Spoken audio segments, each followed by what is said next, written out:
एक दिन द्वारिकाधीश प्रभु अश्रु प्रवाह करते हुए विकल स्थिति में राधा राधा राधा रुक्मिणी आए। उन्होंने देखा तो उनका प्रभु आप स्वतंत्र हो, मेरा कोई आप पर शासन नहीं, पर आपको रोते देखकर मेरा हृदय विकल हो जाता है। मैं क्या करूं, कैसे आपको रिझाऊं कि आपकी ये विरह वृत्ति मुझे सही नहीं जाती। तो उनका ऐसा है ही, श्री लाडली जी का रूप ही ऐसा है, उनका स्वभाव ऐसा है।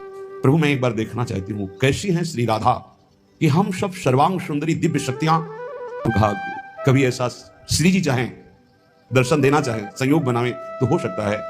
हम तो केवल कह सकते हैं कभी ऐसा अवसर आया तो दर्शन कराएंगे। ब्रज लीला के अंतर्गत निकुंज लीला में तो वृंदावन परित्यज्य पाद में एकम न गच्छति, प्रिया प्रीतम एक कदम भी वृंदावन से बाहर नहीं जाते। लेकिन ब्रज लीला में ऐसा आया कि सूर्य ग्रहण पड़ा, उस समय कुरुक्षेत्र, ऐसा सब ब्रजवासी परिकर वहां गए। बाबा वृषभानु जी भी, लाडली जी। जब रुक्मिणी जी ने सुना कि वृषभानु बाबा और राधा किशोरी जी पधारी हैं तो बड़ा उल्लास होगा। प्रभु एक बार देखने की इच्छा थी, जिन राधा का स्मरण करके आप रोते हैं वो हैं कैसी, उनका पहले हम दर्शन करके आते हैं फिर आपको। गए प्रभु, लाडली जी से मिले, वो विविध विस्तार पूर्वक प्रसंग है। फिर प्रभु आए और कहा जा सकते हो। रुक्मिणी जी, सत्यभामा जी आदि चले। प्रथम द्वार पर गई तो लक्ष्मी कोटि विलक्ष लक्षण रसल लीला किशोरी सतई राराध्यम ब्रजमंडली मधुरम राधाभिधानम परम। श्री जी की दासी जो करोड़ लक्ष्मियों को मूर्छित कर दे। याम याम रूपवतीम नवीन तरुणीम लावण्य लीला कला माधुर्य मुनि मोहिनी मनोरताम भावोत्सव व्यंजनीम। बड़े बड़े मुनियों को मोहित करने ऐसी सुंदरियां त्रिभुवन में हैं।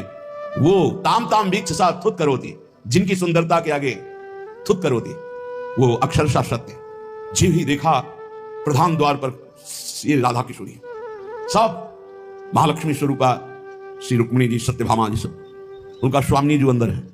उनको लगा ये दासी है उनकी दासी इतनी सुंदरी, लक्ष्मी कोटि विलक्ष लक्षण रसल लीला किशोरी। कैसे कोई वर्णन करे स्वामी जी के प्रतिबिंब स्वरूप सब दासी। अंदर गई तो ठसक में खड़ी है। उन्होंने समझा ये तो राधा किशोरी ही है। प्रणाम मुद्रम, उनका स्वामी जो अंदर। सात देवड़ी में ऐसे उनको आश्चर्य हुआ। जब अंदर गई तो ऐसा तेजों में पीता अनंत तड़िल लता भाम, ये दिव्य शक्तियां देख ही नहीं पाई श्री जी को, क्योंकि ये अंशी है श्री किशोरी जी और ये अंश हैं। जब तक अंशी ना चाहे तब तक अंश उनको देख नहीं सकता। जैसे हम अंश हैं, हमारे अंशी श्री हरि हैं, है सर्वत्र पर हम नहीं देख पा रहे। और वो कृपा करें, हम आराधना करें, हम पर कृपा करें तो कण कण में वही विराजमान है, कोई अंतर नहीं पड़ेगा। श्री ललिता विशाखादि सहचरियों ने स्वामी जी का चरणामृत उतार कर छिड़का। क्यों? चरणामृत में क्या है? सत्प्रेम सिंधु मकरंद रसौग धारा। बिना प्रेम दृष्टि के लाडली जी को ये दिव्य शक्तियां नहीं देख सकती। तो श्री जी के श्री चरणों से प्रेम स्रवित होता रहता है। सत्प्रेम सिंधु मकरंद रसौग धारा, उस प्रेम को जे ही दृष्टि वो सब रोने